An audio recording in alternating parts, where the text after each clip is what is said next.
Народ, я, конечно, догадывался, что вам нравятся игровые смартфоны, но не думал, что настолько. 200 лайков и 7000 просмотров говорят сами за себя. Огромное вам спасибо, значит топ зашел как надо. Правда, в комментариях многие зрители были, мягко говоря, в шоке от представленных мною вариантов, а точнее цен. Но, друзья, ролик ведь так и назывался «Топ-5 лучших игровых смартфонов». Серединку или бюджетные я даже не рассматривал. Многие из вас просили меня сделать подобный ролик, но уже с более приземленными вариантами до 20 тысяч рублей. И так как вы проявляете активность, ставите лайки, пишите свои комментарии, я просто не могу взять и проигнорировать вашу просьбу. Представляю вашему вниманию топ-5 лучших игровых смартфонов до 20 тысяч рублей на канале Divide. Если кто не подписан, обязательно подписывайтесь, ставьте лайки, и мы начинаем.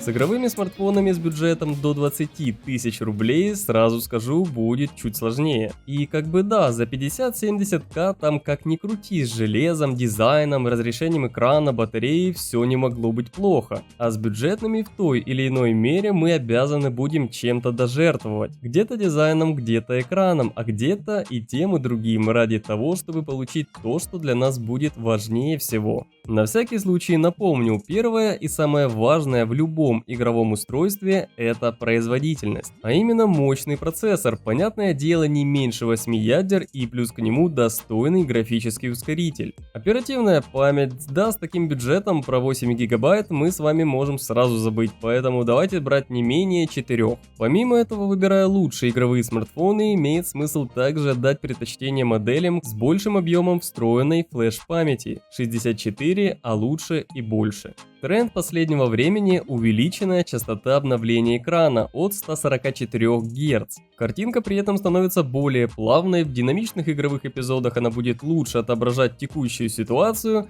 но давайте трезво оценивать нашу ситуацию до 20К. Нас с вами это должно мало волновать. Нас в данной ситуации больше интересует размер и разрешение экрана. От 6 дюймов с 2К разрешением это то, от чего мы будем с вами отталкиваться, если бюджет, конечно, позволяет, то найдем и побольше. И, наконец, то, о чем чаще всего геймеры забывают, это емкость аккумуляторной батареи. Чтобы удовольствие от игры не прерывалось от вечной необходимости заряжать наш геймпад. Тут золотое правило «чем больше, тем лучше» работает. Вот по сути и все. С учетом всего мною вышесказанного переходим к перечню выбранных моделей в порядке возрастания цены.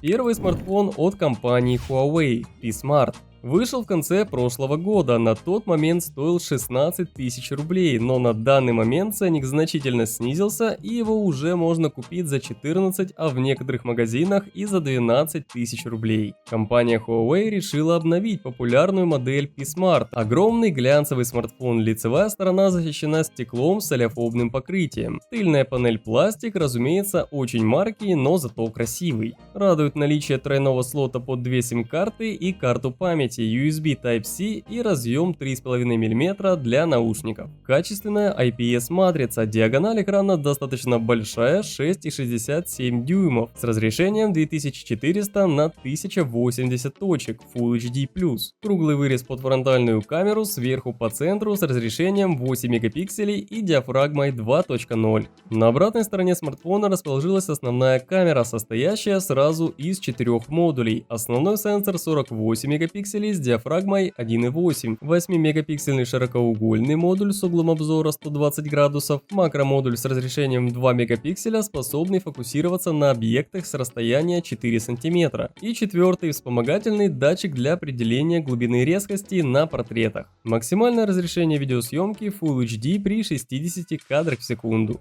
Далеко не новый 8-ядерный процессор HiSilicon Kirin 710A с частотой 2 ГГц и графикой Mali G51. Честно скажу, не самый быстрый, но с основными задачами справляется довольно шустро. Большая часть игрушек пойдет без лагов, но папку придется переключать как минимум на средние настройки. 4 ГБ оперативной и целых 128 ГБ встроенной флеш-памяти, но при желании, если этого будет мало, есть возможность расширить до 512 ГБ. ГБ. Внутри установлен аккумулятор на 5000 мАч. Такого объема с головой должно хватить на длительную работу без подзарядки. Боковой сканер отпечатков пальцев, наличие модуля NFC, что всегда приятно, но отсутствие сервисов Google. Для кого-то это вообще не проблема, для кого-то это важно, тут уже решать вам. В остальном же смартфон достаточно симпатичный, с интересной ценой за свою начинку, и для начального уровня в геймерской среде вам более чем подойдет.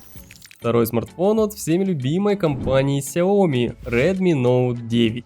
Модель совсем свежая, поступила в продажу в феврале этого года со средней стоимостью 16 тысяч рублей. Но уже сейчас многие розничные магазины продают его от 14 до 15 тысяч. Опять же, огромное количество положительных отзывов, современный дизайн, и это же Xiaomi, камон! Задняя крышка и рамка смартфона полностью выполнена из глянцевого пластика, а защитное стекло Corning Gorilla Glass 5 используется только для фронтальной поверхности. Наличие тройного слота под 2 сим-карты и карту памяти, разъем USB Type-C с функцией OTG, инфракрасный порт и разъем 3,5 мм для наушников. IPS LCD экран 6,53 дюйма с разрешением 1080 на 2340 точек Full HD+. Круглый вырез под фронтальную камеру в верхнем левом углу с разрешением 13 мегапикселей и диафрагмой 2.3. Основная камера на задней крышке смартфона состоит из 4 модулей. Первый основной широкоугольный модуль на 48 мегапикселей с диафрагмой 1.8. Второй ультраширокоугольный сенсор на 8 мегапикселей с диафрагмой 2.2. Третий макрообъектив на 2 мегапикселя с диафрагмой 2.4 и четвертый вспомогательный на 2 мегапикселя, также с диафрагмой 2.4 для определения глубины резкости. Максимальное разрешение видеосъемки Full HD при 30 кадров в секунду. Что касается железа, в Redmi Note 9 используется чипсет от MediaTek Helio G85, 8 ядер 2 ГГц и графика Mali G52. В бенчмарках чипсет от MediaTek показывает хорошие результаты, но все же немножко уступает Qualcomm Snapdragon 720G. Но опять же, для такого бюджета производительности более чем. Графики Mali G52 достаточно для обеспечения 30 кадров в секунду в PUBG Mobile, но во время игрового процесса могут случаться периодические подтормаживания, поэтому качество графики в настройках игр лучше снизить. 4 ГБ оперативной и 128 ГБ встроенной флеш-памяти с возможностью расширения. Аккумуляторная батарея объемом 5020 мАч, которая может быть полностью заряжена чуть менее чем за 2 часа при использовании комплектного зарядного устройства. Смартфон работает на фирменной оболочке MIUI 11, поддерживает двухдиапазонный Wi-Fi, Bluetooth 5.0, есть NFC, а также инфракрасный порт, позволяющий использовать смартфон как пульт для управления техникой. Одним словом, достойная модель за свои деньги.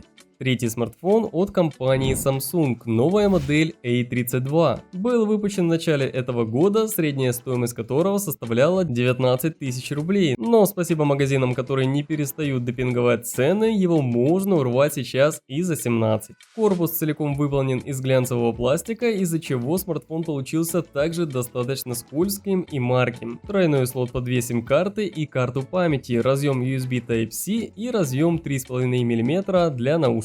В Galaxy A32 установлен 6,4-дюймовый Super AMOLED экран с разрешением Full HD+, с прочным защитным стеклом Corning Gorilla Glass 5. Дисплей яркий, сочный и цветастый, а если выбранный вами профиль по умолчанию не нравится, то ситуацию легко можно исправить в настройках, установив вручную цветовой оттенок и баланс белого. Одно из главных достоинств данного смартфона – это поддержка частоты обновления экрана 90 Гц и функции Always On Display. Шим в Galaxy A32, если кому интересно, человеческому глазу практически не заметен. Датчик отпечатков пальцев срабатывает быстро, но не мгновенно. Но оно здесь более надежное, чем распознавание по лицу, поэтому лучше так.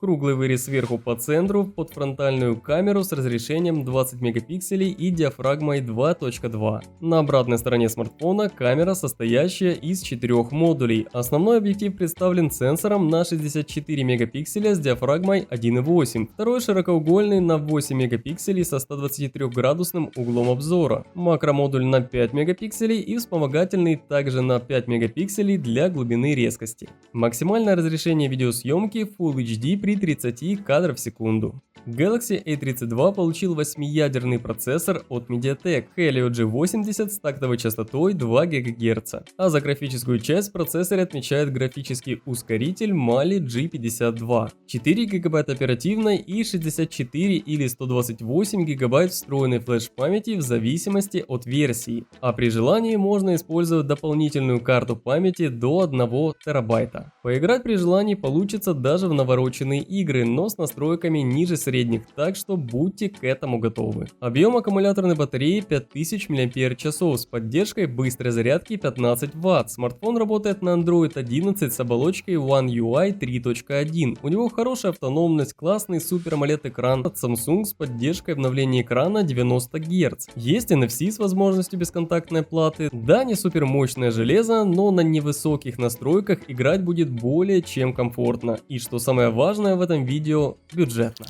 Четвертый, еще один смартфон от компании Xiaomi Redmi Note 9T. Новинка также этого года, на старте продаж ценник был 20 тысяч рублей и ни на 1 юань ниже. Но не прошло и 2 месяца, как цены значительно упали, и уже в некоторых магазинах России его можно взять за 17, а то и 16 тысяч рублей. Смартфон стал продолжением уже хорошо зарекомендовавшей себя линейки Redmi Note 9. Корпус матовый, не марки, и его сложно поцарапать, так что при падении на голове у вас волос останется побольше. Сканер отпечатков расположился на правой грани и встроен в кнопку питания. Присутствует инфракрасный порт, вход для гарнитуры 3,5 мм, разъем Type-C и слот для 2 сим-карт и отдельно карты памяти. IPS LCD экран размером 6,53 дюйма и разрешением 1080 на 2340 точек Full HD+. Защищен стеклом Corning Gorilla Glass 5, круглый вырез под фронтальную камеру в верхнем левом углу с разрешением 13 мегапикселей и диафрагмой 2.3.